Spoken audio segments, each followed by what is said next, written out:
ముఖ్యమంత్రి కల్వకుంట్ల చంద్రశేఖరరావు గారు కోడిపుంజు దొంగలంటే భుజాలు దడుముకుంటున్నట్టు దొంగతనమే చేయకపోతే తెలంగాణ దోపిడీ చేయకపోయి ఉంటే 10 ఏళ్ళు తెలంగాణ ఆస్తులను దోచుకోకపోయి ఉంటే నువ్వు ఏ తప్పు చేయకుండా ఉన్నప్పుడు ఎందుకు పదే పదే గౌరవ హైకోర్టు సుప్రీంకోర్టుని ఆశ్రయిస్తున్నట్టు? ప్రభుత్వాల మధ్యన ఒప్పందం అని అన్నప్పుడు మీరు తప్పే చేయనప్పుడు ఎందుకు న్యాయ విచారణ ఎదుర్కోకుండా అడ్డుకోవడానికి ప్రయత్నం చేస్తా ఉన్నాం చంద్రశేఖరరావు గారు?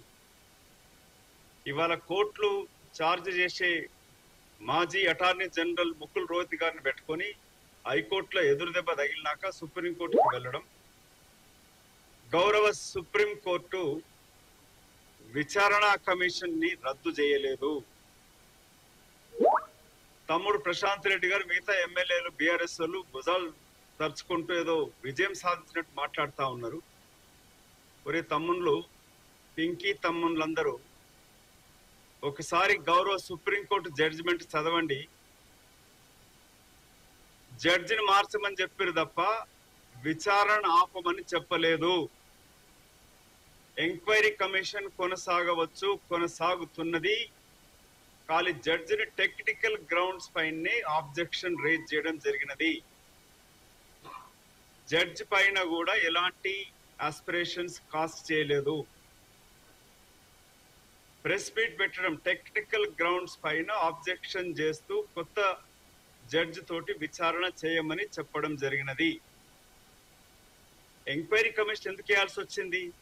అసెంబ్లీ సాక్షిగా మాజీ విద్యుత్ శాఖ మంత్రి జగదీశ్వర్ రెడ్డి గారు మొదటగా నేను తమరి కోరుతా ఉన్నా, తమ ద్వారా సభలు కోరుతా ఉన్నా. ఇప్పుడు వారు మాట్లాడే మాట ప్రతి మాటలో ఎట్టి పరిస్థితుల్లో కూడా సిట్టింగ్ జడ్జితో విచారణ చేస్తారా, కమిషన్ వేసి విచారణ చేస్తారా, వెంటనే విచారణకు ఆదేశించాలని చెప్పి నేను సభలు కోరుతా ఉన్నా. అధ్యక్ష, తమరి ద్వారా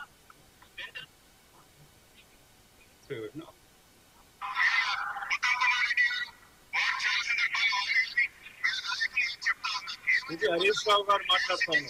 అసెంబ్లీ సాక్షిగా జగదీశ్వర్ రెడ్డి హరీష్ రావు గారు సిట్టింగ్ జడ్జి కానీ ఎంక్వైరీ జ్యుడిషియల్ కమిషన్ అని చెప్పి అభ్యర్థించింది హరీష్ రావు జగదీశ్వర్ రెడ్డి గారు. 10 ఏళ్ల కాలంలో 80,000 కోట్ల పైన ఖాళీ విద్యుత్ బకాయిలు వదిలిపెట్టిపోయింది కల్వకుంట్ల చంద్రశేఖరరావు. భద్రాద్రి ప్లాంట్ పైన కానీ యాదాద్రి ప్లాంట్లతోటి వేలాది కోట్ల తెలంగాణ ప్రజల కష్టార్జితం దుర్వినియోగం అయింది కాబట్టి ముఖ్యమంత్రి రేవంత్ రెడ్డి గారు న్యాయ విచారణకి జ్యుడిషియల్ కమిషన్ ను ఆదేశించడం జరిగినది.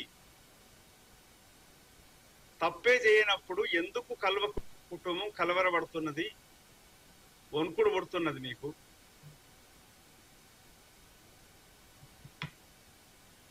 విద్యుత్ కొనుగోలులో అవకతవకలు జరిగినాయనేది నేను ఈ రోజు కాదు 2014-15 మాట్లాడడం జరిగినది. ప్రైవేట్ రంగంలో విద్యుత్ కొనుగోలు దాంట్లో టెండర్ లేకుండా కొత్తగా రాష్ట్రం ఏర్పడ్డదని చెప్పి గౌరవ సుప్రీంకోర్టుకు సంరక్షించుకునే ప్రయత్నం చేస్తూ ఉంటారు మీరు. ప్రైవేట్ రంగంలో అధిక ధరలకు కొని 2014-15 సంవత్సర కాలంలో 138 కోట్ల అవినీతి జరిగిందని గతంలోనే ఆరోపించడం జరిగినది. నేను గోవాలో ప్రైవేట్ పవర్ మ్యానుఫ్యాక్చర్ కార్పొరేషన్స్ యొక్క యాన్యువల్ కాన్ఫరెన్స్ వెళ్ళినప్పుడు అక్కడ ఒక కంపెనీ అధినేత నాకు చెప్పింది, కేటీ రామారావు, హరీష్ రావు మీ రాష్ట్ర మంత్రులు లబ్ధి తక్కువ ధరకు వచ్చే విద్యుత్తుని ఎక్కువ కోట్ చేసి ఇవ్వమని చెప్పి తీసుకున్నారు, కమిషన్లు తిన్నారని 138 కోట్ల పైన కమిషన్లు కేటీ రామారావు, హరీష్ రావు మీ రాష్ట్ర మంత్రులు తిన్నారని చెప్పి వాళ్ళు ఆరోపించడం జరిగినది. విద్యుత్ ప్లాంట్ల నిర్మాణంలో విద్యుత్ కొనుగోలు అవినీతి జరిగినది. ప్రభుత్వాల మధ్యన కొనుగోలు ఒప్పందం అని అన్నట్టు మన ప్రభుత్వం మధ్యనే ఒప్పందం జరిగినప్పుడు నువ్వు తప్పే చేయనప్పుడు, అవినీతికి పాల్పడినప్పుడు చంద్రశేఖరరావు గారు మీకు ఎందుకు భయం వేస్తుంది? ఎందుకు విచారణ అడ్డుకుంటున్నారు? విచారణే కదా జరిగేది. దీంట్లో తప్పు చేస్తే శిక్ష పడుతుంది. దోపిడీ చేస్తే కక్కించాల్సిన బాధ్యత కాంగ్రెస్ పార్టీ ప్రభుత్వం పైన ఉన్నది.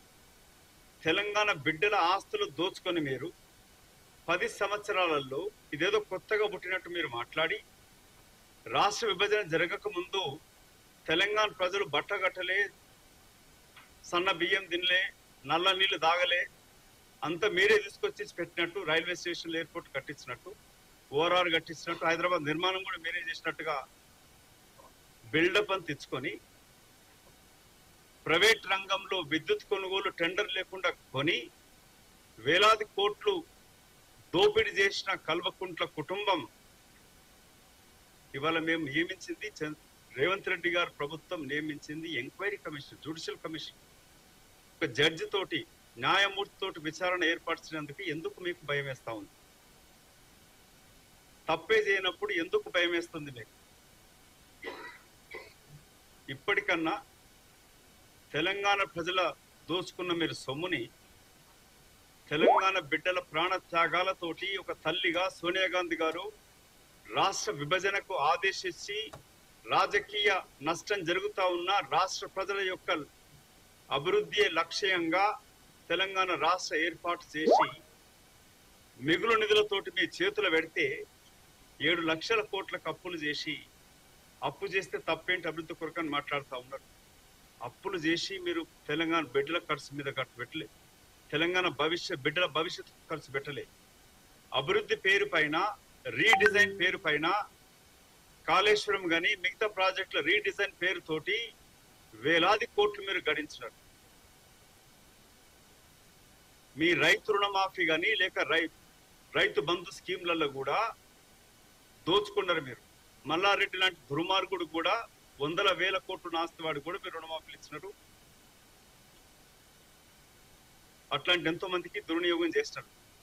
కాబట్టి కాంగ్రెస్ పార్టీ ఇవాళ డిమాండ్ చేసేది, మాజీ ముఖ్యమంత్రి కల్వకుంట్ల చంద్రశేఖరరావు, తెలంగాణ రాకముందు నీ ఆస్తి ఎంత, నీ కుటుంబ సభ్యుల ఆస్తి ఎంత, నీ కులస్తుల ఆస్తులు ఎంత, నీ 100 మాగుదులో ఉన్న నీ చుట్టూ ఉన్న వాళ్ళ ఆస్తులు ఎంత, నీ కొరకై నీ ఆదేశంతో పనిచేసిన అధికారుల ఆస్తులు ఎంత?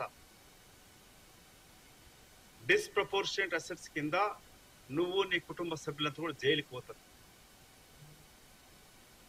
నీ ఫామ్ హౌస్ లో ఎన్ని కోట్లు ఖర్చు పెట్టినావు? నీ కొడుకుకు, నీ బిడ్డకు, నీ అల్లుడికి, లబ్బర్ చెప్పులు తిరిగే నీ అల్లుడికి వాళ్ళ వేలాది కోట్లు ఎక్కడికి వెళ్ళి వచ్చినాయి. ఇవన్నీ కూడా ప్రాజెక్టుల పేరు పైన, బొగ్గు కొనుగోలు పైన, విద్యుత్ కొనుగోలు పైన కల్వకుంట్ల కుటుంబం చేసిన దోపిడీ. కక్షపూరితంగా రేవంత్ రెడ్డి గారు ప్రయత్నించట్లేదు. కక్షపూరితంగా చేసినట్టుంటే మిమ్మల్ని స్ట్రైట్ గా అరెస్ట్ చేసి జైలు పెట్టేవాడు.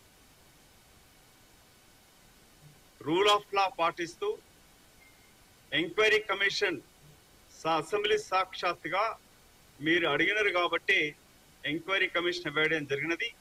ఇవాళ గౌరవ సుప్రీంకోర్టుకి ధన్యవాదాలు. గౌరవ సుప్రీంకోర్టు ఎంక్వైరీ కొనసాగించమని చెప్పినది. కొత్త జడ్జి వస్తాడు, ఎంక్వైరీ జరుగుతుంది, దాన్ని ఎదుర్కోండి. తప్పు చేయకపోతే ఫామ్ హౌస్కి వెళ్ళి బయటకు వచ్చి మాట్లాడు చంద్రశేఖరరావు గారు. న్యాయపరంగా అడ్డంకులు సృష్టిస్తూ ఎంక్వైరీ కమిషన్ అడ్డుకోవాలని ప్రయత్నం చేస్తే ఈ తెలంగాణ ప్రజలు క్షమించరు. నేను మీ అవినీతిని కక్కిస్తాము. మీరు దోసుకున్న సొమ్మునంతా కూడా తెలంగాణ బిడ్డల సొమ్మును దోసుకున్న దాన్ని కక్కించి తెలంగాణ ప్రజలకు పంచి పెట్టడమే కాంగ్రెస్ పార్టీ, రేవంత్ రెడ్డి గారి ప్రభుత్వం యొక్క లక్ష్యం తప్ప కక్ష సాధింపు కాదు ఇది. మరొక